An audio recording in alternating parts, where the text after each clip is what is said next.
people don't give a shit. He's giving them the business. All the man is out on the field. He's going to go into the end zone. He got it. Goes Davis. Oh my God. Davis is going to run it all the way back. Deep down the field. It's going to be to the goal line. It's going to be gone. It's a touchdown. And the Gators have won the game. 50 to the 40. Herbert Whitfield to 30 to the 20. 15, 10, 5. Touchdown FSU. I'm a man. I'm 40. That's right. We're men. We're all here. College Football Extravaganza picks from week 3. Locks week 3. And some game review from week 2. Davis, how you doing? Justin, how you doing? Good, man. Recovering from being in Washington, but I am here. I made it back alive. Yeah, I hope you had a fun time at the wedding, buddy. How's your sleep schedule feeling? Pretty discombobulated? I'm so tired. So He's we get Pac-12 back- schedule. We get back yesterday, and both Amanda and I were like, we're probably going to have a tough time sleeping. I fell asleep first, and then I woke up like a million times in the middle of the night. Draco wakes up a million times in the middle of the night because he's thrown off. Even though he didn't come with us, he stayed at my parents' house. So, but we're back. Hopefully tonight will be a nice night of sleep. Draco. And He's a dope mom. I mean, me and Justin held it down. We held it down. We got a third screen on here. I'm gonna have to change the background graphic to fit the 3 screens. But anyway, we had a good week of college football. I hope you got to catch some games. I know you were out there partying and doing your wedding thing. But So we had we were Alabama, with Texas. we had. were. Yeah, I was go like, ahead. this is kind of random, but we were with like a really big group of diehard Washington State fans. So imagine being with them when they beat Wisconsin. Dude, they were hyped. Yeah, They were definitely hyped. They Good were week hyped, for it. man. Good week for it. I thought Wisconsin would get the win there, but Washington State proved me wrong. And you know what? I'm gonna have to look at them a lot closer going forward this season. That's kind of what you do. You kind of look at these teams the first few weeks and go, okay, I was wrong about this, and this. I was right about this, and this. And then you adjust, just like halftime. You go in, you make adjustments. Now, what are we making adjustments on this week, guys? I mean, I'll tell you, we're doing pretty good. If I bring this up, let's see. If I bring up our lock record here, we are all 10-3, which is not bad. Not bad at all, boys. It was a solid week last week. Tulane, that was like kind of something you kind of had to throw out for me. Michael Pratt went out. That's, of course, going to be a big weight on where I lean for my pick. Of course, I chose Tulane +7. That moved to +8 whenever Michael Pratt was announced out. But you have to give major props to their backup quarterback. For some reason, Tulane has this incredible quarterback room of really great studs. Don't know why, but they played amazing versus Ole Miss. That score was not actually representative of how that game went. Notre Dame, great game. Texas State, that was a great game. Jackson State, that was a tough one because that cover, I lost that by a point. But Oregon covered. I mean, overall, I think it was a really solid week of college football. Really some really cool, close games. But, yeah, it was all right. Not too bad. Yeah. Not too shabby. And it was my fault. I should have been keeping track of the locks. You did overspin one lock, and we discussed it behind the scenes. Since Davis and I did go 5-0, we said we'll give Justin an opportunity to be 5-0 here, and we'll let you take Oregon instead of that Jackson State. But in true college football extravaganza fashion, you had to do something for it. You have to take a shot. That's Have to take a shot. That's okay. It's all right. That's okay. And then hate to do it to you again, but we didn't decide on a shot game, and you were the only one to pick Tulane, so you're gonna have to take another shot because that indeed ended up being our shot game. So you're gonna owe us another one. Yeah, it sucks though, because Michael Pratt was supposed to play, and if Michael Pratt had played, I feel like Tulane would have won this game.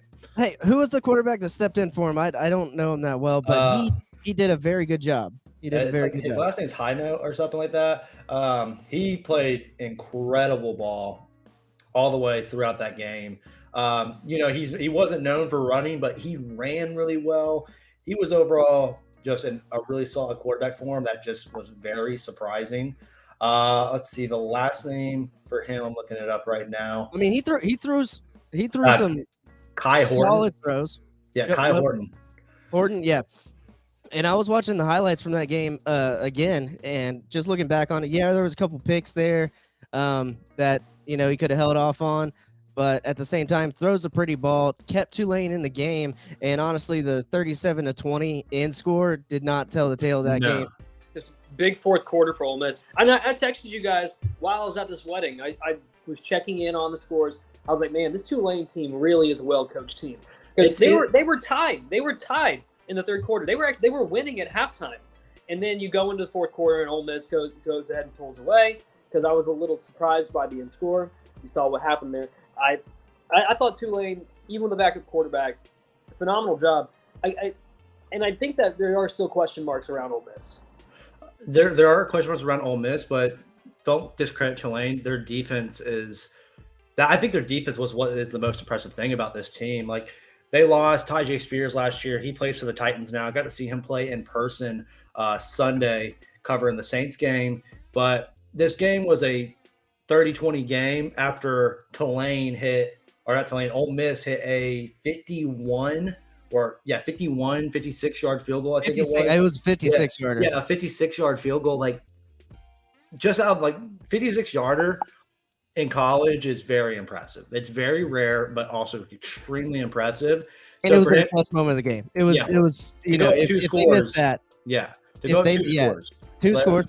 Put them up 2 scores. If they miss it, that's great field position for Tulane, and they get the ball right there. Yep, and that's right there. That's what made it it was a huge difference maker. And then they got a scoop and score touchdown when Tulane's trying to do the most. Like, Tulane wasn't trying. Tulane was completely stepping away from their scheme. They were trying to make a big play happen to try and cut the score down, go get an onside kick, go get a field goal. Those last touchdowns on defense like that, you're really out of your own body because you're trying to play a whole different system than what you were going into the game, what you had played the first 3 quarters or the first 55 minutes of that game, which Tulane, an incredible game. I'm really annoyed that they got kicked out of the top 25 for losing this game. I know they were on the brink already, but for them to be kicked out of this game after really giving it to Ole Miss, I would think it was just a really bad mistake by the AP poll. And I think they should really fix it because Tulane's the best team in the group of 5. I think you should always have a team in the group from the group of 5 be represented in the top 25, especially someone as deserving as Tulane. Yeah, I agree. And they kept Judkins, relatively bottled in there. One of the best running backs in the SEC. I mean, I agree with you. I think Tulane should stay in there. Davis left. I was going to bring his locks up, so I'll bring my locks up. My dog took a shit. Oh, no. You go handle that real quick. Davis and I have pretty much the same locks here for the first 3 at least. Notre Dame, great cover there. It was a good game to watch. NC State gave them a run for their money. NC State's a good football team. Notre Dame creeping up. I'm thinking about adding them into my playoff contention there. They're at least bordering right on the outside. Colorado, I knew that was going to be a lock. The algorithm, whatever Vegas is doing, they haven't gotten close to figuring out Colorado yet. And I'm probably going to roll the dice on them again this week. But they took care of that -3 very easily. Ole Miss, we just went over that one. So got that one. Oregon. This was a bad beat. I was not supposed to be 5-0 this week. I don't know how that happened. I was sitting there with my buddy Pat in Panama City, and the Texas Tech quarterback under pressure got hit, threw a pick right there, took it for a pick 6. They covered, went from 1 point to 8 points. So instantly I was like, that's a bad beat. That was better than being on the other side of it. Backdoor covers. Yeah, it's good to be on that side of it. Kansas, I felt like Kansas was going to destroy Illinois, and I was right. I'm riding Jaden Daniels all the way until he proves me wrong here. So, the weird thing about Kansas is Jaden Daniels didn't play the first game, right? I think it was their backup, who Kansas, for some reason, is also another team with 2 really good quarterbacks. Jaden Daniels went out last year after they were 5-0. or Jalen Daniels. He went out after being 5-0, and their backup, who was what was his name? Jason Bean. He's incredible too. Yeah, Bean throws Bean's pretty well really too. good. He was there before Daniels, and he played the Missouri State game to open up the year. And then Jalen Daniels came back versus Illinois, and he did what he does best, and that's show out. I love Jalen Daniels. He's been one of my favorite guys. Who's very underrated. I think he's a really good quarterback and someone who can cause some upsets in the Big 12. Kansas and Coach starts with an L. Leopold, I think is what his last name is, but that team is really good. They can cause some fits. Like Texas, week 5, that's a trap game. I would be careful if I'm Texas. That's a trap game. They can really shake up the Big 12 this year. I mean, they were undefeated and atop the Big 12 going into their TCU game last year, and that's when Max Duggan and the Horned Frogs really took off for that season to show that they are a playoff contender team. And we could see the same thing come week 5. I mean, because right now, Kansas, they're going to be facing Nevada, then BYU. So they'll be 4-0 going into Texas, and that'll be a fun game to watch. Yeah, that could be potential college game day territory, potential college football extravaganza game of the week territory as well. Davis, do you want to go over your locks real quick? I'll pull them up. Yeah, go ahead. Yep. All right, so Colorado, I mean, that to me felt like the biggest no-brainer. In fact, I think before the game, I thought I heard on Fox that they actually shortened it to 2.5, minus 2.5 Colorado. I guess they were really favoring Nebraska's defense a lot, but they were good. In the first half, you saw that. In the first half, you saw that the Nebraska defense was really holding down Shadir Smith. Travis Hunter, he had like what 2 catches maybe in the first half, but then the second half happens and they just unleashed hell. Shadir over 300 yards passing, another 4 touchdown passing game, like just a phenomenal appearance. Notre Dame. Didn't know, actually, for a second, I was like, I don't know where this game is going. There were so many rain delays, and then they managed to pull away. Glad they did. And then Ole Miss, glad it went that way. I felt a little bit better with my lock after Mike Pratt was out of the game. Florida State, I said this at the beginning of the season that I felt Florida State, well, I also said Clemson. I felt like they were the 2 best teams in the ACC. I'd like to correct that now and say there's only one really, really good team. There's one really good team, and it's Florida State. They just were awesome all throughout it. It makes me scared going into Gainesville at the end of the year, but we'll see. Go Gators. I mean, first of all, our only hope right now is Miami. I just want to make that very clear. Drake May didn't even throw a touchdown pass versus Appalachian State, and 2 overtimes were in there too, and he still couldn't throw a touchdown pass. So we thought North Carolina was our only remaining chance to upset Florida State, and now I'm thinking, oh no, it's probably only Miami or Duke. So that's pretty questionable. Did you like Mac Brown's reasoning for that too? He was like, I don't know why, but Appalachian State always gives us a tough time. Like, it wasn't analytical. He's just like, just a school. They just give us a tough time all the time. That's the Sun Belt, though, man. Don't disrespect the Sun Belt. It's the Fun Belt. I've said this all year. Is like the Sun Belt schedules a lot of ACC opponents. Marshall has 2. James Madison just beat Virginia by 1. That was a great game. Great ending to that game. James Madison is someone you don't take light at all, just like Marshall. Florida State got the worst Sun Belt team, which was Southern Miss. So you hate to see that. But going about those games with Florida State, yeah, it's going to be questionable. But Colorado, you bring up Nebraska's defense. First of all, they look great. It's good to see a really good defense out there in the Big Ten. It's going to be fun to watch. You could probably guess that Boulder and the density in Colorado and just how the air is probably is what got to them later on in that game, and that's why they kind of fell apart. And Dion and them lit it up.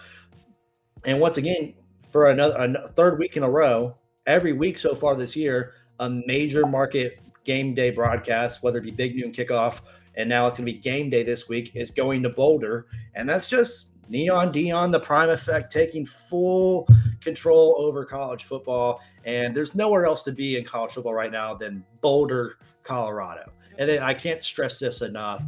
First of all, that line was really annoying because I think we've always said this. Every home team gets advantage 4 points. So if that was the neutral site, Nebraska would have been favored by 1, which Doesn't make sense, right? Because Nebraska, what offense do they have? But seeing Colorado play the way they did, it's going to be fun. Travis Hunter, he still doesn't have that first touchdown yet. Wait for that to happen. I really quickly though, although like I think both Big Noon and Game Day are going to be in Boulder next week. But real quick, just to finish my top 5, Texas, Alabama. My thing going, even though it was in Alabama, my big thing going into there was I haven't been impressed by Alabama's starting quarterback. I mean, it's not going to be Milroe again. Like Miller, like they said it numerous times during the broadcast that he has to throw the ball deep if he's going to complete a pass. And he had some good throws. He did have some really good throws, but he had 3 interceptions? And like there were times where he did not, like those defenders were picking him off. They were waiting for him to go that direction. He goes that direction. They jump the route. It happened 3 separate times. And I felt that was going to happen. I thought he was going to be inaccurate. I thought he was going to make mistakes. And Quinn Ewers is just a complete monster. And this whole Texas team, they have a great running back. They have 2 really, really solid receivers. Sanders went over 100 yards. Actually didn't even score a touchdown, by the way. I felt like last year Texas was going to win if Ewers didn't get hurt. And if he stayed healthy in this game, it was going to happen. He stayed healthy. It happened. I covered the spread. Yeah. That was, first of all, it shows that Bama has a quarterback problem, and they have 2 other guys they're probably going to go to throughout the year, Tyler Buckner and Ty Simpson. I think Ty Simpson, since Alabama's in trouble right now, I would go to Ty Simpson now, just for the simple fact that Buckner is not your guy. While Buckner does have experience, Buckner got put out by Marshall last year. While Marshall does have a great defense, Bama has to face those great defenses every week in the SEC. So if you have Buckner, who doesn't play that well, he didn't do very good versus not such a great secondary in Marshall last year. I mean, he got hurt and ended his season last year at Notre Dame versus Marshall. I will always say that. And now he's at Alabama. Ty Simpson's a 5-star who's young. Go ahead and get it rolling. That's how it goes.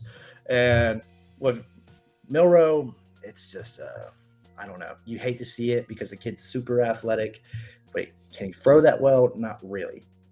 And we thought this year would be a run game, and it wasn't a run game type year. And now we're just seeing Texas. That's the first time we've seen Nick Saban lose at home by double digits since 2003.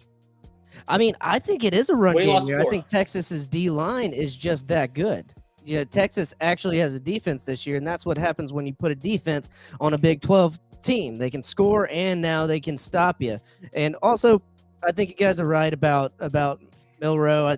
I think maybe they could find someone else, but at the same time, they have options. They have a lot of options. I mean, Buckner's good. He's okay. Like he didn't do good at Notre Dame. Like, yeah, I get it. Like his former OCs at Alabama now. Picks. Like your pick issue isn't going anywhere. Yeah, that's the thing. I think you should go ahead and get Ty Simpson rolling because, as Saban always does, he likes to invest in the future. If there's a young guy who can play, he knows he can bring him championships down the road. Get Ty Simpson going now. I don't know why we don't. It's pretty interesting to see that. But you hate to see this for Bama. I mean, because you want them to compete all year, but you love it for Texas. You love to see them like playing these big games again because this is a blue blood that's been gone for the past 15 years. Yeah, and that's just something you hate to see. You want these blue bloods to compete. And we thought when they beat Notre Dame in a top 10 matchup on NBC, however long ago, like 7-8 years ago, we thought they were back and they fell flat on their face. I mean, and then we thought Sam Ehlinger, he was the guy. He fell flat on his face. It's just Texas is a weird school. And maybe Steve Sarkisian, he might be the answer. I didn't really think so from the get-go that Sarkisian was going to be the guy. But if he just knocked off the top SEC school from the past 15 years and they're going to the SEC next year, I think that only means great things for Texas to show that they're able to compete now in the SEC. I think that experience from being there at Alabama, he knows Saban. He knows the game and what Saban wants to do with it. That definitely helped a lot there. But, Davis, unless you want to say something about Texas and Alabama, there were other notable games in week 1.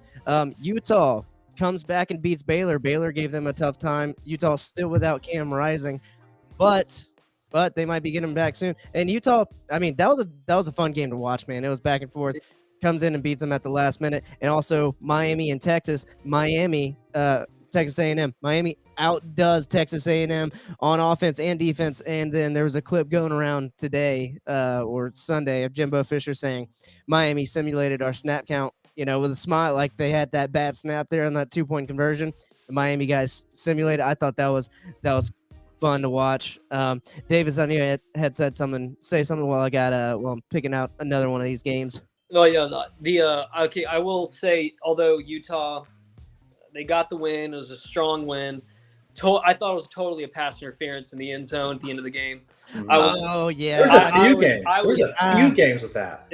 I was sitting on the couch at our Airbnb while my wife was getting ready for the wedding, and I jumped off. I was like, pass interference, and just fully expecting a flag to be thrown. They're like, I mean, imagine being that home, and now they're 0-2. By the way, that stings. That stings for them.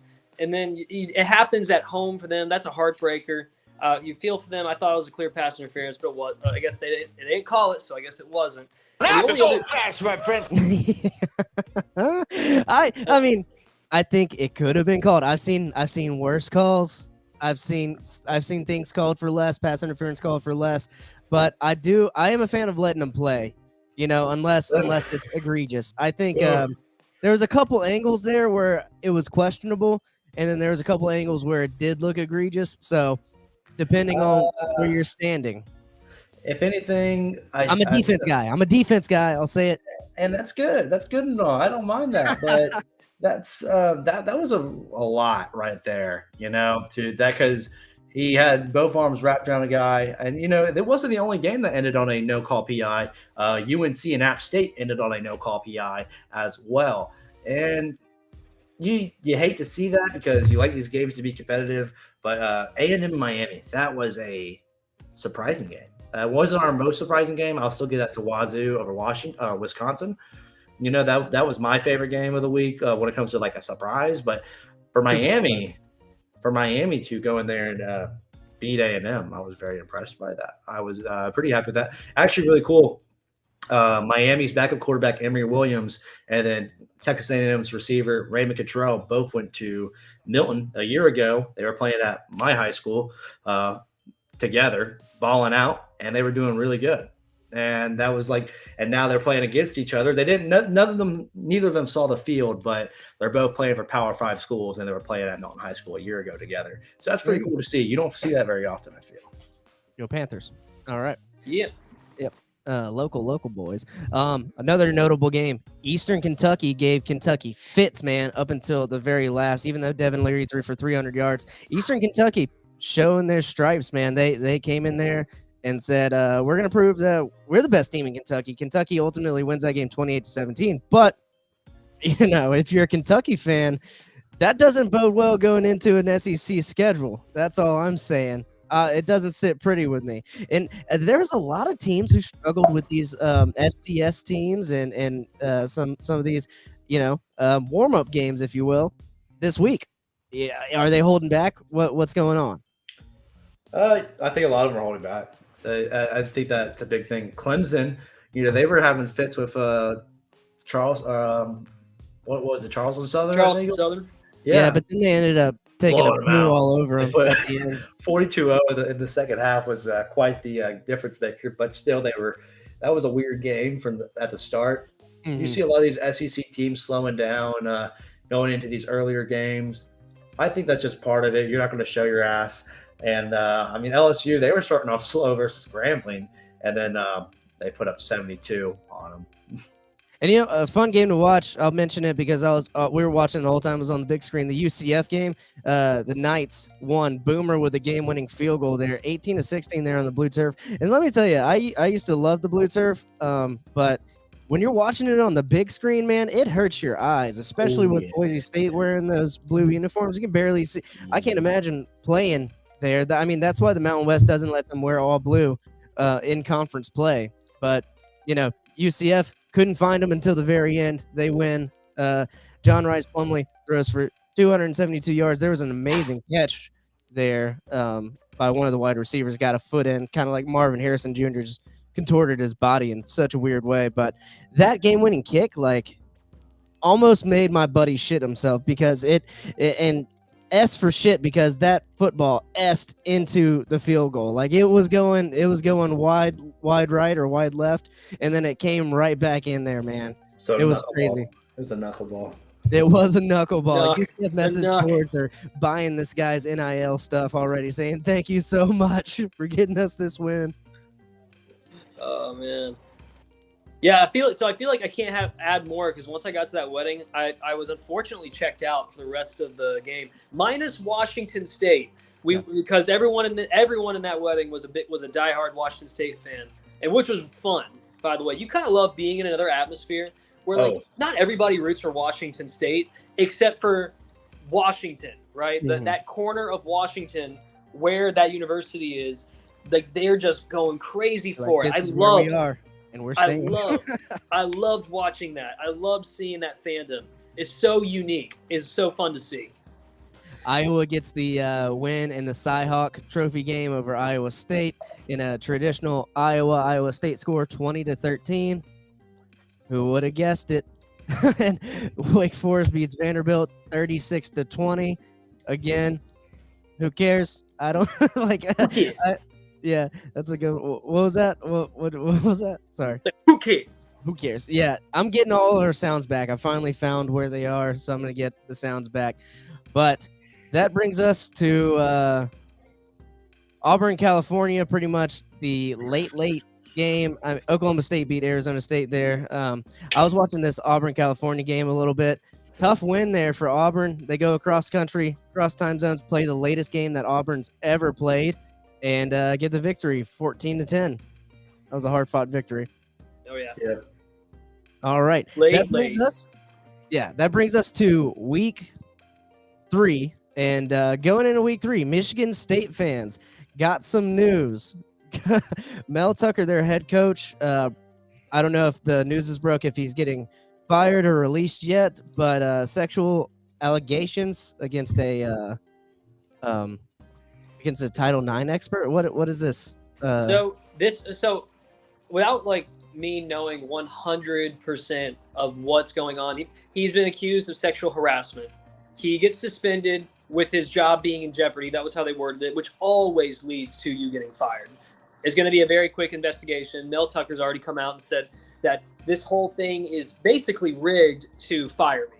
Yeah. So he's getting fired probably next week, maybe even sooner. He's probably going to get fired tomorrow for all we're aware of. So with that being said, I know like maybe there's more comment to it. I have a hard time believing Michigan State's going to play well with all this going on. With Washington coming in town. And they're playing Washington, yeah. But do they cover? That's the big thing. And that's what we're here to cover, honestly. I don't want to spend too much time on this because I will be paying attention to this story actively. Mel Tucker came out and put a statement out through his attorney saying exactly what Davis is saying, and also saying that it was completely consensual and they've been talking for months and that it's been an affair and his wife and him have kind of been estranged for a while. So I'm interested to see how it goes. Obviously, if you're going to send dick pics, you don't want to send them to the lady who gets people in trouble for sending dick pics to people. Send them to the Nigerians. Right to the source. Like that was right to the source, right? Yeah. He skipped the middleman for real. He skipped the middleman for real. Like literally. Oh man, I wonder how many people are like, that took guts. I need people with guts. You're hired. That's straight out. That's straight out of 10. We need some more dogs in the house. Yeah. He's like, you got a real problem, don't you? Yeah. I mean, I don't know. I don't know. He said some raunchy stuff like he was saying that I'm calling into question her other, sexual assault claims and allegations against other people. I'm like, okay, all right. So they're playing hardball. Obviously, this is going to be a money move, right? He's trying to get money. He's trying to get bought out. This is an obvious for-cause reason why Michigan State can terminate the contract and pretty much get rid of him for cause. Mel saying, hey, now, that's not going to happen without me, putting everything out in the open. And he came out and admitted, he was like, yeah, I did it, but it was consensual. So I'm interested to see where this goes and if Michigan State's going to have to pay money to get rid of this guy because he's not as good as they thought he was going to be. And they want it. They want a new coach. So where does this go? Yeah. I'm not excited, but I'm going to be paying attention That was the weirdest extension ever, in my opinion. Like, he didn't even like win the Big Ten. Like, he didn't do anything great.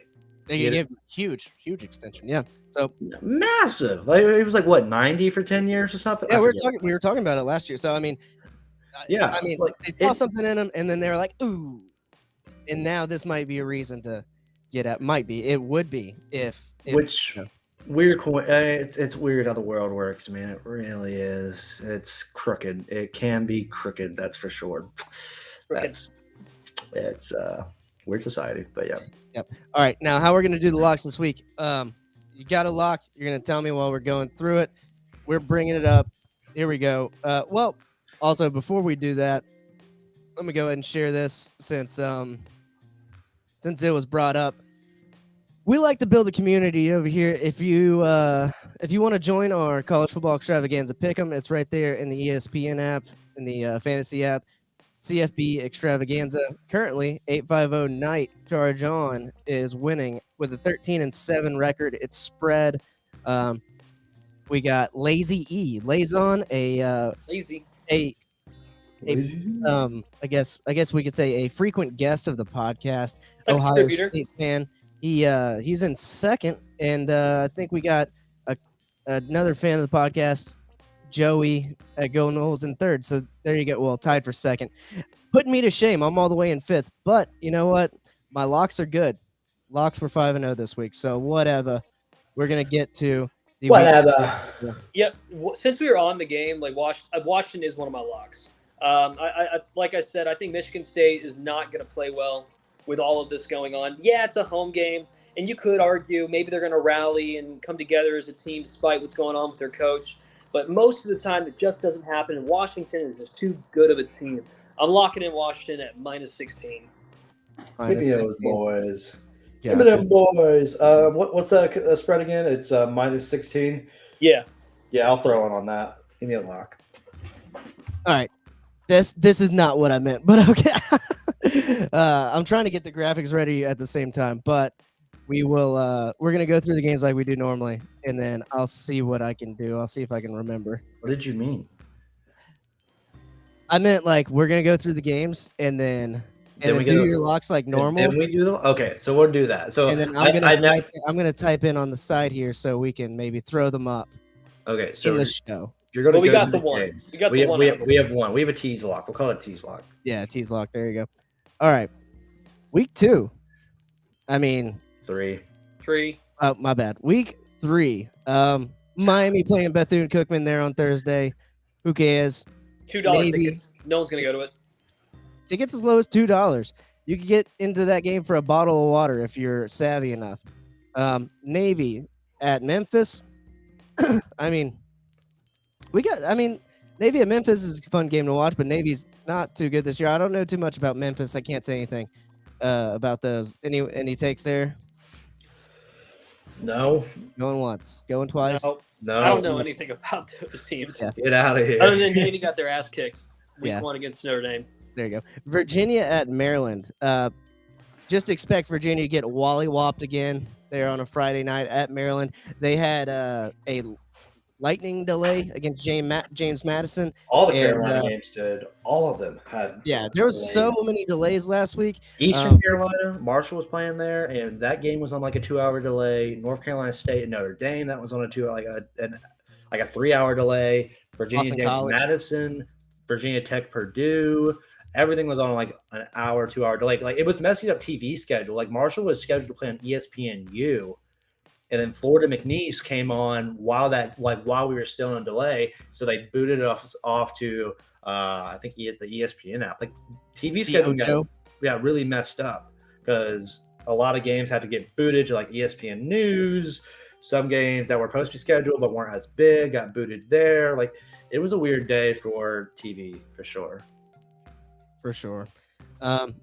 what I was saying about Virginia, their fans apparently, and all the students, they just decided to go study or something after that lightning delay. There were more James Madison fans there towards the end of that game, and ended up getting the win there. JMU fans, they love their team, and that's a good football program. Yep.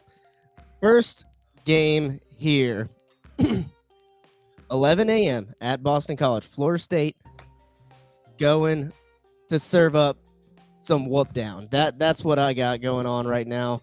The line 26. Yep. I saw it at 25.5 some other places. Yeah, I'm locking Florida State in on this one. And you know what?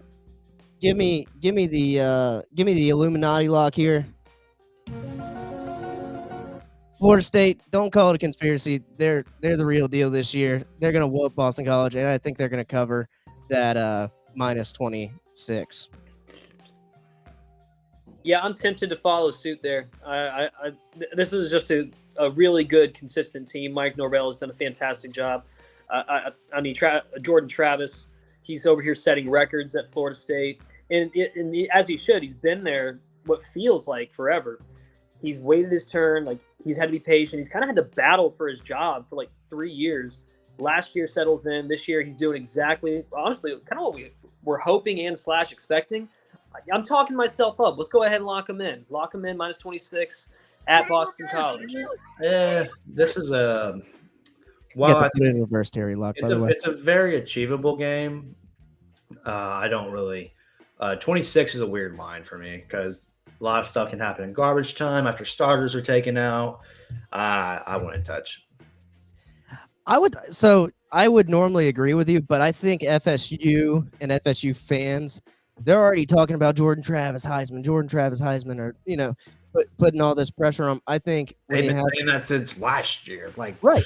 And when you have someone who's potentially a Heisman candidate like that, you want to pad the stats. You want to run that score up. I think Florida State's going to be doing that a lot this year. Hence that 66-13 win against Southern Miss last week. I just don't want to touch it. I also just don't like supporting Florida State. So yeah, no, that's fine. I don't either. But you know what? When I see something like that, I'm like, it's wide open. Right here, any takers on Illinois and Penn State? Was looking at it, but that's also just another weird game. Like Illinois, like they played against a good Kansas team. They kept within 2 touchdowns. Penn State only beat West Virginia by 23. I think they're not as good as Illinois, so that's a weird game. I'm thinking like, it's also in Illinois. I wouldn't. Illinois is kind of like any weird Big Ten team where they're good for that random upset. I don't think it's going to happen here, but it's not enough for me to want to even touch the spread. Penn State's going to win, though. I'm going to come back to this one. I might lock it. I might not. Do you know? Have you seen? There's a weird lock on here, or not a weird lock, but a weird line that I'm really confused about. But we'll talk about that later. It's like over under 48.5. Is that what you're talking about? No, it's a different game. I'm like scrolling through my locks and lineups and everything. All right, I'm gonna say Penn State wins this game, and you know what? I'm not gonna lock it in just yet. But I might come back to this one. Penn State's gonna win this game handily. I mean, if you think Penn State's better than Kansas, right? That's kind of my logic here. I locked in Kansas last week at -3, and I was very confident in that lock. I think Penn State's better than Kansas. I'm going to go ahead and say it. Now, I would keep Penn State and Kansas. I would keep that close. I don't think that's -14.5. I do think this is -14.5, and I don't think Penn State would let Illinois come back on them like Kansas did last week, or almost come back on them. So I'd go there. A lot of comeback. Talking about a treacherous lock here, I'm staying away from this game. I don't know what's going on. That's a weird game. I wouldn't touch that one. This is a super weird game. LSU goes to Mississippi State, facing a sea of cowbells at 11 a.m. That's never good for a hangover. Am I right, guys? All right. Never. So, dude, this game intrigues me. -9.5, -9.5 on ESPN. What do you guys think about this one? I think Mississippi State has every opportunity to win this ball game. Yeah. But the only reason why I don't want to take it is because LSU got better as the season went on last year. And so I'm wondering. I'm still wondering. Like, yeah, like they beat Grambling. That's what you'd expect. I'm wondering if they're going to pick up the pace again. So that's what's making me have to pump the brakes on wanting to go for LSU. But that's what makes this game so intriguing. Is Mississippi State? They're playing for Mike Leach, and they're off to a good start this year. It's intriguing, but I can't touch it. Can't touch this. Can't touch this lock. You want to do a can't touch this lock? That'd be great. Dude, that's a good idea. It's a good idea. Sorry, Chad. I hadn't been putting you guys up. I was doing some producing back here. Justin, you got anything on this one? No, this is a trap game. I feel. Me and my buddies, we would talk about it. Like Trevor, he's a frequent watcher of the pod. He also acknowledges this as a trap game because he really doesn't know what LSU is going to look like. Their secondary is not great, and you have Will Rogers and a former air raid offense. Even though the late Mike Leach is gone, I feel like it still lingers within the heart of Will Rogers that he's able to let that ball fly. Also, if you go pull up the SEC West standings right now, like just click on like one of these teams and like go to the SEC West standings for me. It looks funny. Like go to like womp womp womp. That's okay. I can do it. But it's weird when you look at these SEC West standings, just because all the teams that are ranked have losses. Yeah. See, except for Ole Miss, but all the teams that are unranked are at the top, and then all these teams with losses are at the bottom, but they're ranked. It was it was a weird look whenever I first saw it. And LSU though, I'm questionable on them. I look at this as a trap game. Will Rogers, I mean, he can let it fly on anybody. Yeah. I mean, I love Will Rogers, and LSU secondary is questionable, but I think after last week, I think LSU did take some anger out on a unfortunate Grambling. I guess it's just Grambling, not Grambling State anymore. That happened a while ago, Robert. What are you talking about? But yeah, I think LSU gets the win. I would lean towards cover, but you never know. Mississippi State might come out conference play and try some new things. Maybe show us some stuff they haven't showed us. But I think, Pat, you're right. They did look like dog water against Arizona, so we'll have to see. I think LSU's LSU for a reason. They got some players returning. You may have heard about them, so we'll see what happens. Yep. Oop, going too far. All right, moving on. Kansas State at Missouri intrigues me here. A lot of people got Missouri winning this game. It's 11 a.m. at Missouri. Always terrible place to play at 11 a.m., especially whenever you got to play them later in the season like us Florida fans have to watch on TV. But I don't know, man. I'm staying away from this one as well. And if you guys want to lock it down, I would lean towards Kansas State, but I don't know. Yeah. Kansas State, fun little team. Missouri, they're 2-0. Don't really know much about really what it is they have to show. Like they were barely on TV last week. I think they were on the SEC network at best.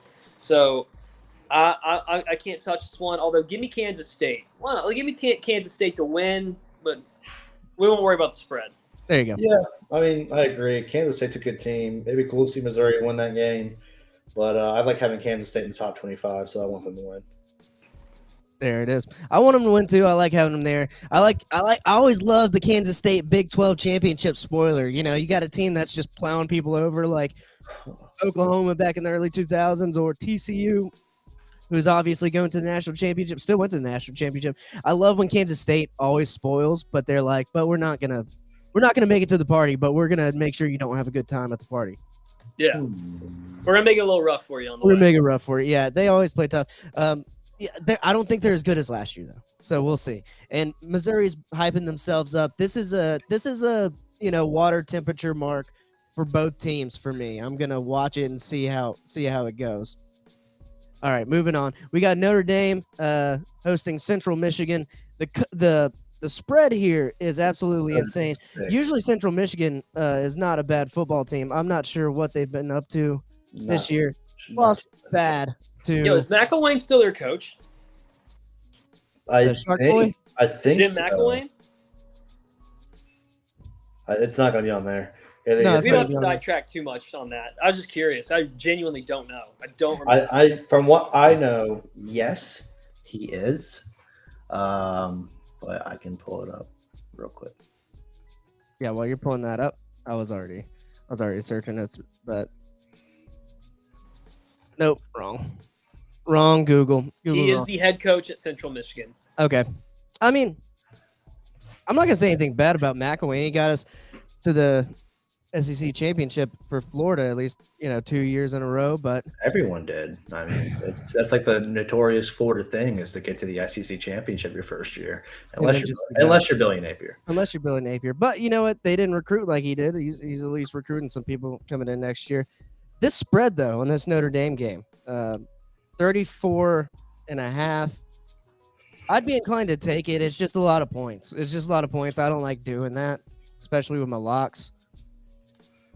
So I think I'm going to stay away from it. But do I see Notre Dame cover in this game? Yeah. I mean, Notre Dame, I'm hyped for Notre Dame this year.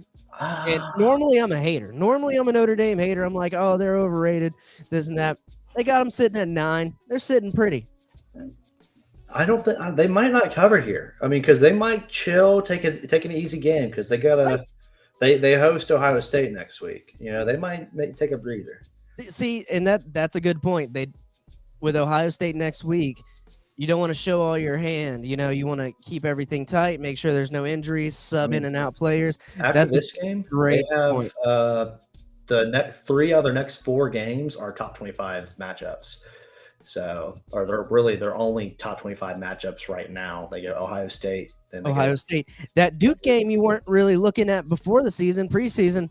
Pretty good game. Now you have to acknowledge it, of course, and it's cool because you kind of want to see Duke have an atmosphere. You want to see what kind of can the Cameron Indoor atmosphere transfer to Duke? That'd be cool to see, right? You would love to see that. So I hope Duke they hold it down for the next few weeks. I don't know what their schedule looks like. I'll pull it up real quick.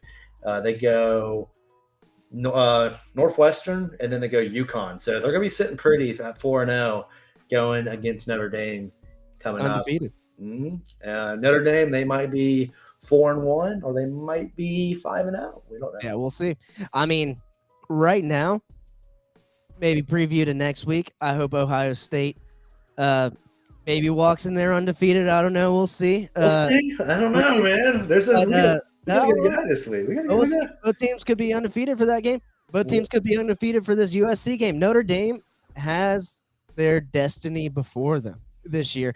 You got Clemson there. If Clemson goes on the road and beats Florida, or if Clemson beats Florida State at home, then you're talking about an interesting game there as well. And then you're pretty much home free. Not gonna happen. Notre Dame does. Yeah. So I'm not gonna spin a lock here, but you guys can if you want. Oop. There we go. Sorry. All right, moving on to our next game. If I can get to it, I think the next game we want to cover. I'm looking at this South Carolina Georgia game. It's Georgia's first SEC opponent, Georgia's first pretty much real opponent they've faced. And I think they're going to dog them, man. Before the season started, I was like, Texas is going to beat Alabama, which I went back on. I should have stayed there on that one. Should have stuck by my guns. And I also said South Carolina was going to beat Georgia.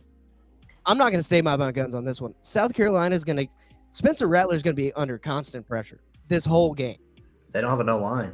No O-line. And when North Carolina can sack your quarterback 8 times, imagine what Georgia's going to do. I don't even want to imagine what Georgia's going to do. Keep this guy safe. Spencer Rattler, take out an extra health insurance policy, whatever you got to do, because this is not going to be pretty. It's at Georgia.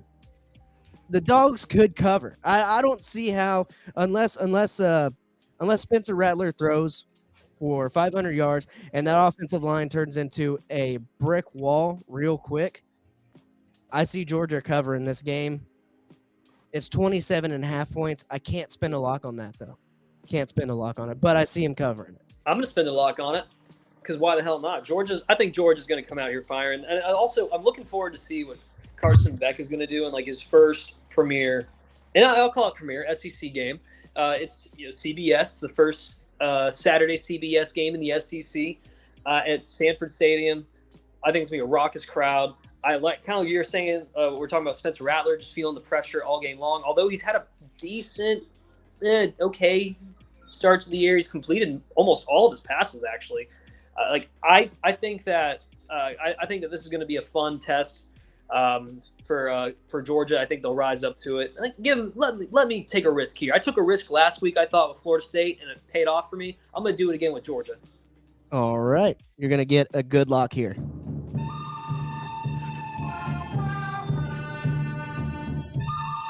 That's a Georgia D-line looking at the South Carolina O-line. Like, bro, it's on right now. We're about to sack your ass. All right. I mean, you're almost talking me into it, but I'm gonna look and see what else we have going on here. Justin, you want to spend a lot of my locks are at the bottom of this list, so I'm just kind of sitting with nothing. But that could go either way because South Carolina could show up offensively and ball out, but also if we had time or if we prepared for it, I would love to bring up the Shane Beamer press conference from last year whenever someone asked about like the run game and everything. Like, I don't know. They have like 100 on a fucking team. Like they have 100 fucking 5-stars in every position, and I'm like, oh my god, that was an all-time. Like that's when I became a fan of Shane Beamer. Was whenever like he was just so true, so real, and 100% honest about the just pure raw talent that they had, and he wasn't hiding from it. He wasn't hiding it. Like he's like, my team's just not them. All right, like we are not that. Okay, like, you know what? They actually have like 4, like 10 first-round NFL picks potentially. So, but you know who would call bullshit on that? Duke. Duke would say, "Hey, we ran in there with 3 blue chips, and Clemson had what, like 40 or something like that, and we took them to town." But this ain't Clemson. This ain't Duke. This is Georgia. And as much as I hate it, the dogs will be barking. The dogs will be barking big time this week. I think we're gonna move on from that one. Alabama goes to South Florida. Weird non-conference away game, and 3 or 2:30 in Central Time Zone, God's time zone, 3:30 Eastern Time Zone. You know what happens around that time in Florida, Southern Florida in particular? It gonna rain.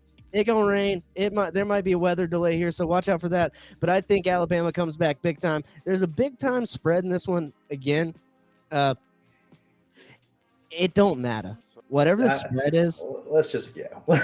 Alabama's gonna cover. Let's just go. Alabama's gonna cover this one. You don't want to talk about? Okay, that's fine. Yeah, no, this game is just. I mean, Bama just lost, and they're playing South Florida. Don't need to talk about that one. It's just going to be a blowout. It's just going to be. David made practice hell this week. These boys are about to go off. We'll see what happens. Hell. All right. Oh, fuck it. I'll put a lock on that game. Give me. You're going to put a lock on it? Ooh-wee. Let's see. We'll give you the ooh-wee lock. Ooh-wee. That's right. There you go. Ooh-wee lock. If you're watching this podcast live, like and subscribe to the College Football Extravaganza at CFB Extravaganza YouTube page. We had to switch pages. So just got back on there. Joey's right. Their fans will riot if they don't destroy them. Yeah, you're right. Completely right there, Joey. Alabama fans are spoiled little brats. That's what they are. That's what they are. No offense. No offense whatsoever. All right. Seeing these games, a tough lock right here, San Diego State, Oregon State. I mean, this is a fun game for like locking purposes. I don't know about this minus 24.5. I would almost take San Diego State plus 24.5 here. Ooh, I don't know about that one, Chief. I mean, Oregon State looks good. I'm not saying they don't look good. No, they got a good old like DJ is gonna. I'm making this real clear right now. DJ was not the problem at Clemson, and it's showing. It's showing. Like this kid has an O line now, and the man's just sitting there, dotting up secondaries. I mean. It's just watch for 100 yards. Watch Oregon State. They're gonna be good. Did you see DJ's dad on the Twitter talking shit to Dabo, saying, "Hey, I know you don't like the transfer portal, but you gotta get on with the times, man. Something like that. So we'll see what happens there. I think they're going to play good this year. Yeah, probably. They've been just chilling because, their first 2 games have been cakewalk, but I think they're going to play all right. Yeah. Oklahoma at Tulsa here. Another spread, minus 27.5. Got a bunch of tough spreads this week. Yeah, Oklahoma's playing they're playing good, fun football. Quick side note, did you see former Art Briles, former Baylor coach?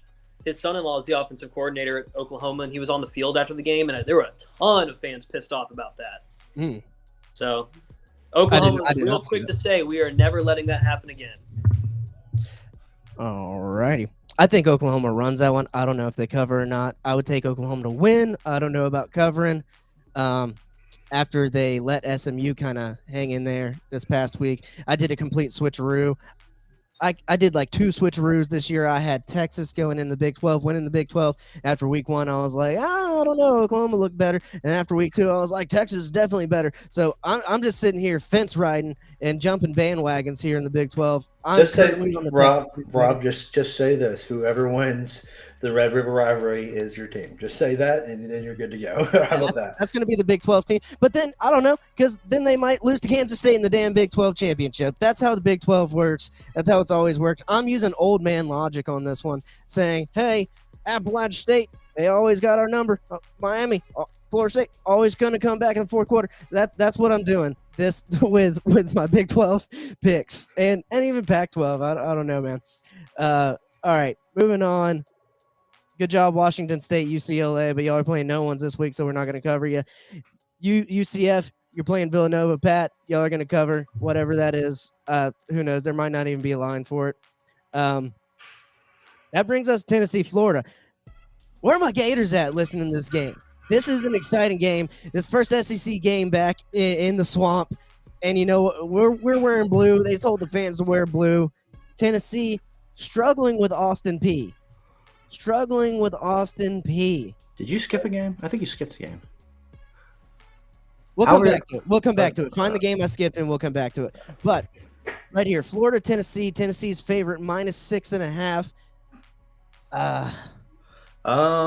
The Gator in me wants to pick Florida. Personally, I think Florida has a great chance to win this game.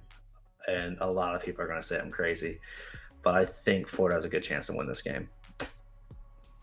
I think so too. Florida's all right. Joey's saying Tennessee's going to Rocky Top that ass. He's in here saying we're going to lose. I've heard Florida fans being down on themselves. You know what?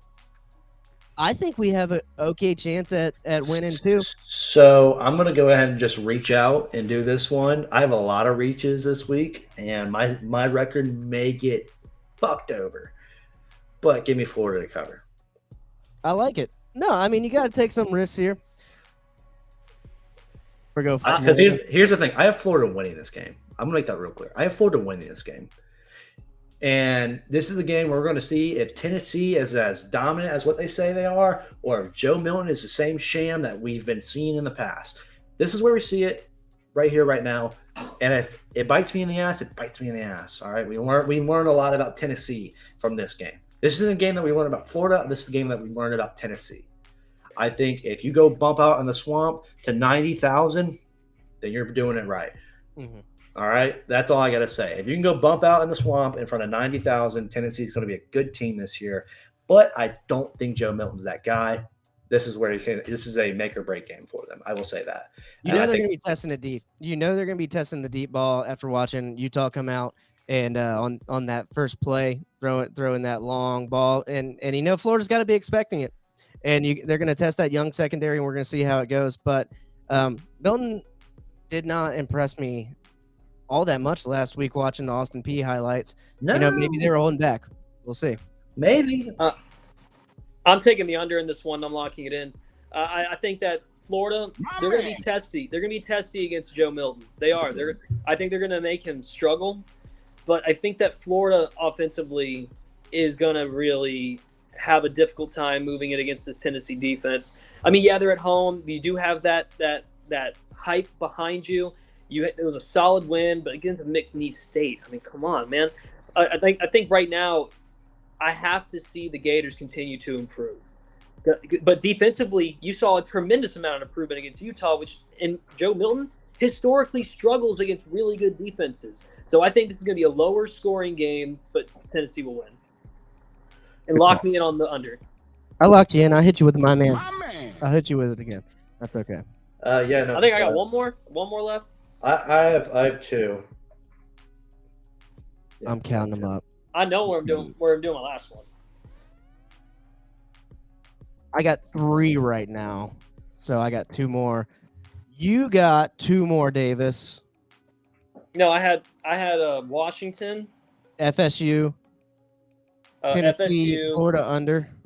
and I had Georgia. Oh, that was a lock? That was a lock? One more. Here's one more. Oh, I mean, fucking do it again. we'll do it again. Here we go, Georgia. I have 2 more though. I know where one of them's going. I think you missed the game, or unless like that schedule's like a weird thing that you're looking at. But go back to that, and I want to see you scroll. I mean, here's Southern Miss and two. Here's No. Southern Miss. No. It's still above that. You're still above it. I have a big one. Always right above. Come on, you can find it. All right. Here we go. Idaho, California. Yes, there he is. Well. Pay attention to the private chat there, Justin. Pay attention to the private chat. We're coming back to that game later. Oh, okay. Mm-hmm. There's reasons we do what we do here on College Football Extravaganza. Part of the reason is I spent some time making graphics. That's part of the reason why. Okay. Number 2, Michigan, hosting Bowling Green, and Michigan's gonna bowl over Bowling Green. There you go. Any luck there? This one's a weird spread. I was looking at this one. Ole Miss and Georgia Tech. Ole Miss is favorite. What I saw was -20. Let's see what ESPN says. It's moved to -19.5. Where's it at? It's in Austin. It's in Mississippi. It's in the SIP. Mississippi. Ooh, wait. There's a big game on this week, like a tradition game, and it's a 1 point. Yeah, this is a fun game to watch. I love this game. It's the Backyard Brawl, and this year it's in West Virginia. Last year was in Pitt, but it's in West Virginia this year. That is a big game. Did I miss that one already? I think I think you went over it. Yeah, I think you did go over it. I apologize to any West Virginia or Pitt fans out there. But this is a big game. It was a fun week 1 matchup last year with JT Daniels. I loved this game last year. It was fun. Now it's in Morgantown, and if anyone knows how to go crazy about saying fuck Pitt, it's Morgantown, right? You're about to see some hillbilly chaos going down in Morgantown this week. They might not be favored, but that place will rock. I mean, it's a pick 'em. It's game. It's a pick 'em. The over/under is right at 50. It's a fun game to bet if you want to just bet that line, man. It's a night game. I mean, this it's gonna be fun. It's gonna be fun. Are we riding on the Mountaineers here? This could be a shot game because this would be a rivalry game. This would be a fun shot game. I would like to take West Virginia if someone wants to take Pitt. Well, you know me being from West Virginia, I'm not going. You got to pick West Virginia. See, I would want to take West Virginia. Okay, we can't do that. I'm not using my final lock here, though. No, it's not. It's not a look. It's a -1. It's a money line game. Basically, it'd be the shot game. That's all. We got to find a shot game somewhere. We do have to find a shot game. I mean, I'll scroll quickly, but I don't know. I think that would be a perfect shot game, and I'm almost willing to take Pitt just to do it because I'm not seeing any other great shot games here. Brother, it has to be. There's not much else. I'm looking. I can't find much. There's what about East Carolina App State? So what do you guys think? What do you guys think? Should we make it a shot game? If you think this game's a shot game, let me know. We'll throw a shot game in there. We got 9 people live. Smash the like button, smash the subscribe button on the College Football Extravaganza YouTube channel, so we can grow that. It's a new channel. Yeah, this has to be the shot game. Like, this is the closest line of the week. and it's a rivalry game. This has to be our shot game. Yeah, this is I think this has to be our shot game. No doubt about it. I could probably take Pitt at this point. I mean, tickets are as low as. Pat has a point there, but I think this game's more fun. Syracuse-Purdue is a good shot game as well. I was looking at that one, but I don't really care for it that much. I mean, Pitt, they lost to Cincinnati, which we learned that Cincinnati is really good. Cincinnati is pretty good. I mean, yeah, you're right there. I'll take Pitt. I'll stand alone and take Pitt just for the sake of the shot game. But I'll be rooting for West Virginia. Just letting that be known. I know I might have to take a shot next week. That's fine. I don't know. That's okay. I don't know who. Because I don't know. I don't want to take another shot. That's it. It's decided. I'll say all right. I'll say roll Nears. I'll roll with the Nears. Okay, Missouri K-State. Here we go. Missouri K-State, Purdue, and Syracuse, or West Virginia, Pittsburgh. I'd rather do West Virginia, Pitt. Okay. Yeah, I understand Syracuse, Purdue. That'd be a fun one, but I think this one just has more drama. Like last year, we used to see. I mean, because they go. These two, for some reason, these two teams hate each other. Like they hate each other. Like Marshall hates West Virginia and West Virginia hates us, but they hate Pitt more. It's a weird thing. We don't like Pittsburgh. We just really don't like Pittsburgh. And I think we did skip that Syracuse game. I am going to say Purdue wins that. I think the spread's -3. I think I had that earlier, -3.5, something like that. I think Purdue played, I think because Fresno State almost lost to a fucking no-name team last week. But I would say, I think Purdue gets that win there. That's what I'm going to say. And I'm going to lock that one in. We'll see what happens. I'm going to give myself the Hank Hill lock. Hank Hill lock. Who knew about it? All right. Moving on. Trying to tie a little bow on this one. Colorado keeps rolling against Colorado State. If anyone says anything different, you don't believe. Just like Dion said. -23. Actually, you know what? I can't do. I'm gonna have to make an executive decision. I'm gonna scrap the Purdue lock, and I'm gonna lock in Colorado at -23. And I don't care. I'll do it again. That's the third week in a row you've had Colorado in your locks. But I have a different lock. I'm right with them. I have a different lock. It's the third week in a row. I have a different lock too. That they're gonna win.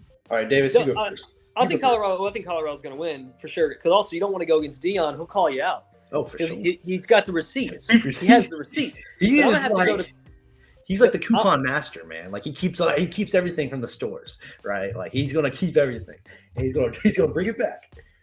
I'm gonna have to go over to Columbus, Ohio, though, real quick. Because you got Western Kentucky. Hold on. Did you miss that whole conversation? You missed the whole conversation that we were holding on to that one. Do that. Yet. I still have a different lock before we get to that lock because that's also okay. So I know. Okay, well, Rudy, you said the private chat. I use my phone to pod, so I haven't seen the private chat. Yes. So exactly. So that's hush. Yes. I thought you may have deduced. We're not there yet. We're not there yet. Go to James Madison and Troy. Please, thank you. Okay, all right. Weirdly on the NFL Network. This is what we're doing. And you know what? This is why we're a legitimate podcast because we're actually, we're going to sit here and cover James Madison and Troy. Don't let anyone ever tell you college football extravaganza, they're casuals. Don't listen to that. We are covering James Madison and Troy. Who you got? You have a Sunbelt insider over here, all right? Let's just figure it out. And and a Division II University of West Florida insider, Justin Patrick over here. Correct. And they go to FAMU this week. And if we want to get into that, I got some stuff. But James Madison, Troy favored -3, meaning if it was a neutral site, it'd be James Madison's favor. How? I don't know, but give me a +3 on James Madison all day. This team rocks out. Troy is not the same team they were last year. I am loving James Madison this year. I'm scared when Marshall has to play them. But Sunbelt matchup, it's going to be fun. Enjoy it while you got it. It's going to be a good game. +3, JMU, baby. All right. And, I agree with you there. I don't know how They're picking Troy here. I mean, Troy's a good team. JMU just went into Virginia and took that one.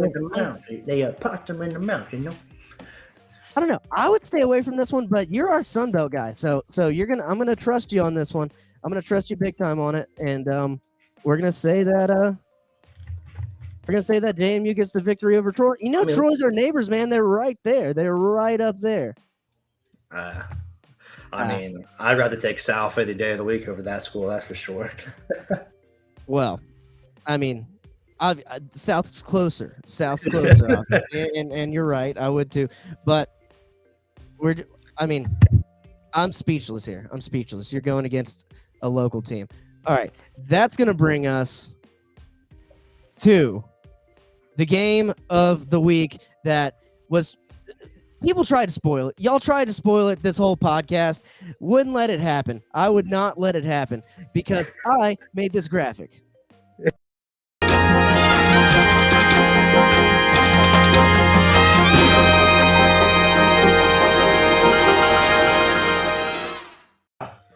Let's go. Are you fucking happy now? Are you Let's fucking go. happy? Are you happy? Yes, it was worth the wait. Was it That worth was the worth wait? it. Because It I'm was sitting like, here. we need to go to Columbus, Ohio. Okay? Y'all got me We need to talk. screaming over here. We Y'all got need me to talk. screaming. And it's like Rob's like, quit. Well, just like, hang on. I'll just announce it like way beforehand next time. We are excited about this game. We're here in Pensacola, Florida, where former UWF, University of West Florida quarterback Austin Reed transferred over to Western Kentucky. He's throwing for 300 yards every single game. This game, could it be different? Might not be any different. I think Ohio State has been struggling too much. I'm taking Western Kentucky to cover, and that's going to be my last lock, and I'm assuming it's going to be their last lock as well. I think Let's you get can it on. just put that all over the pod. Oh, We're yeah. We're all taking our boy, Austin Reed. From a guy who's done broadcasts with me, and we became close over his time at UWF.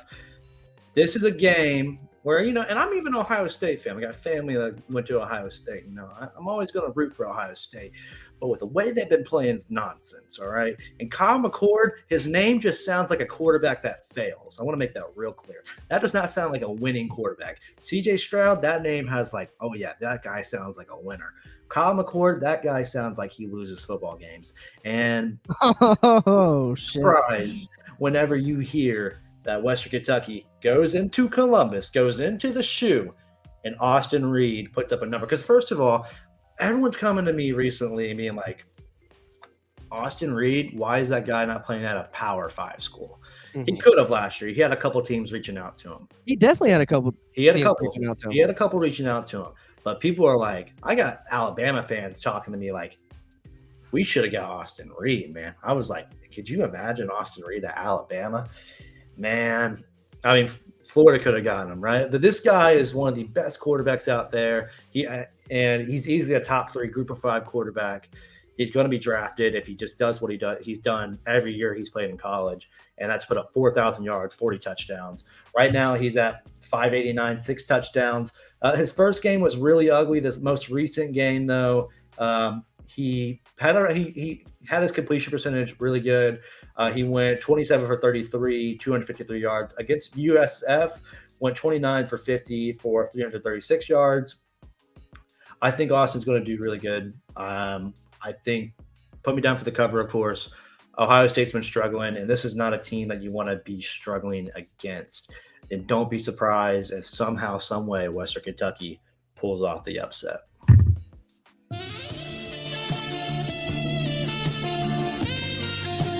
You got the sack lock.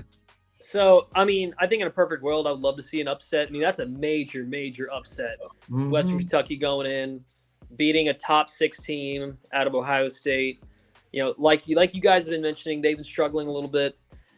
Western Kentucky has the ability to air it out, put some points on the board.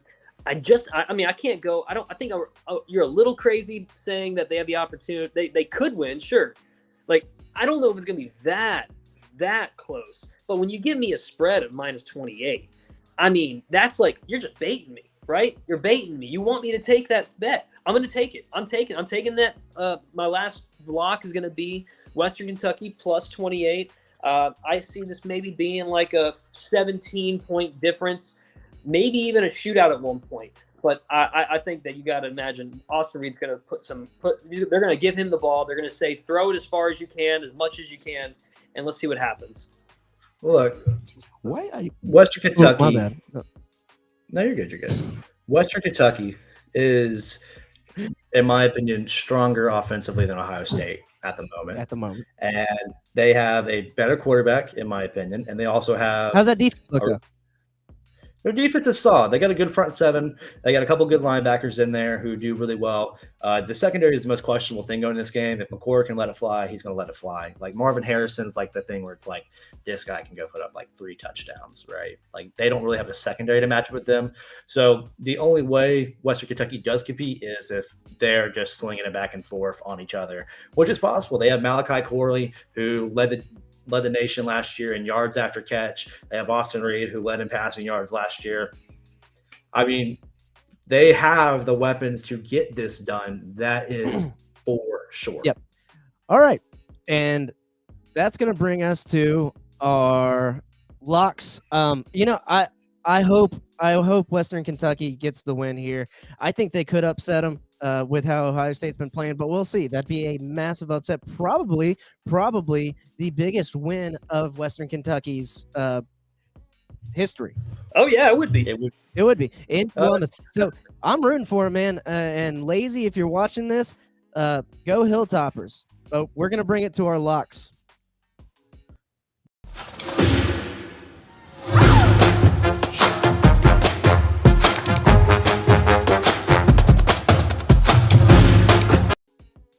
And boom. Justin. That's wrong. Last week. That's also last week. I was trying to do it another way. These are going to be my locks. I did end up picking Penn State there. I got FSU minus 26, Penn State minus 14.5, Washington minus 16, Colorado for the third week in a row on my lock board at minus 23, and Western Kentucky at plus 26. That's a typo. Davis, there you go. That's a typo. Oh, wait. Yeah, Georgia doesn't even get a line. Georgia's just. Here you go. I have Georgia covering. Oh, we're so good. Oh, we're so much better than we once were. God, this is turning into a decent podcast. If you're just listening on podcast, we figured out the video element to this podcast. It's happening. We're doing it. But okay, well, except you forgot the Georgia part. Well, But I mean, Georgia, regardless, you know what we mean. You know, Georgia taking the spread. I did this on the fly while we were getting. I'm up here. Very good. We need an intern. Props to Rob. No, we don't. We got Rob. We got Rob. I mean, if we had a producer, if someone's willing to work for free, by all means, come work for free. We'll give you a great reference. Yeah. Send over You have your two- interns. I need to you look for have interns for two WF. I'm sure former ESPN talents on here. Put us on your resume as references. Davis has always been on every resume I put my name on. Do it, and you will not regret it. You will have 2 great references with great experience in the field. We got your back, Jack. Yeah, Jack. Pat's got too much on his plate. Pat, I don't need you doing anything else, buddy. I know your lifestyle. You're busy. All right. He's trying to pick around and find out. Yeah, he's he trying is. to pick around and find out. All right. And now, Justin. Sorry, Davis. Are you good? Do you want to? I'm good. I'm right. good. Justin's locks. Bada bing, bada boom. Beauty right here. This is I'm reaching a. Also plus 26 there, and I think Washington was minus 16. Tulane was not my third lock. That's from last week, and but it was supposed to be Alabama minus 32. There you go, Alabama minus 32. There you go. So we're doing great things over here, though. We are doing we're doing our best. But Washington's covering, Florida's going to cover and win. Alabama's going to blow out South Florida, and then JMU, they are going to go to Troy and beat it down on them. And Austin Reed is going to go into Columbus and keep that game fun. Boom. There it is. And that's been this week for College Football Extravaganza. If you're listening live, give us a like, subscribe, share it to your friends who like college football, and we'll see you around. This was a good week. I mean, it's going to be Do it good. again next week. Yeah, we'll see you yeah, next we week. do it again. We got also Argos D1 matchup this week. Oh, yeah. FAMU. Yeah, I mean, they're going over to the FAMU. I would go there, but I'm afraid that some of our equipment might get stolen. No, I'm just joking. I'm just messing around. Just messing around. Oh my No, God. Justin, I was actually thinking about sending you there with some equipment to maybe do some. I'll be too busy. I'm doing sideline for the game. You're doing sideline for the game? I'm doing sideline. I can't do Yeah, it. do pregame. Yeah, Okay. I'll be way too busy. I'll be trying to figure out all my bearings for the game and know everything. I never trying to mix in things when I do sideline. It's But this is a big game for the Argos this week. It's gonna be tough though because they lost their two leaders and captains. They lost Aiden Sweat, who is in his 6th year. He tore his pec. Did they lose Pee-wee? No, Pee Wee's still playing. Okay. I'm talking defense. Will Breland is also out as well. So you lost your captain, you lost your giant vet. Both of them have been all conference. Good news is you get Willie Jordan, who was all conference last year. He's coming back, but not having Will Breland and not having Aiden Sweat is just detrimental to the front seven. So I'm really scared about that aspect. We just have to go compete offensively. And they can. It just sucks that they lost their two leaders on defense in a game they didn't need them versus McKendree when they won 35-3. They didn't need it. And so when you lose them in a game before even conference play starting, that's really detrimental because you're not going to have them for the rest of the year. So. Justin over there writing articles for UWF on ESPN. Very good article. And for UWF. And go follow UWF, man. Great football team.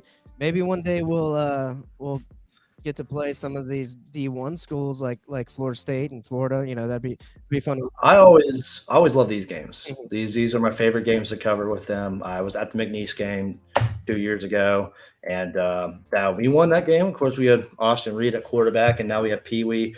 So I think it's going to be a fun game overall. Do I think UWF's going to win?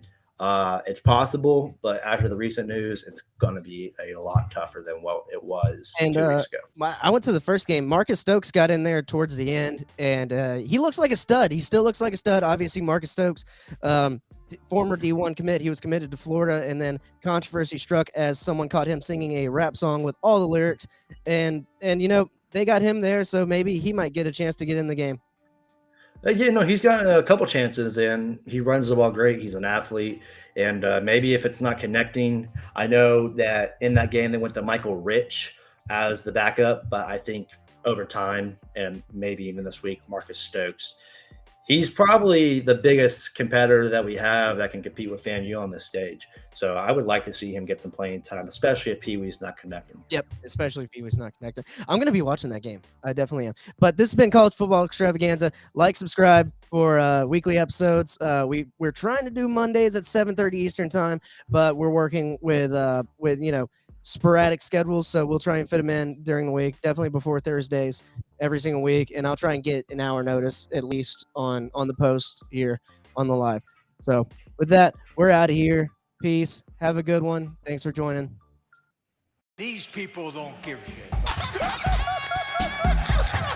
Who's giving them the business?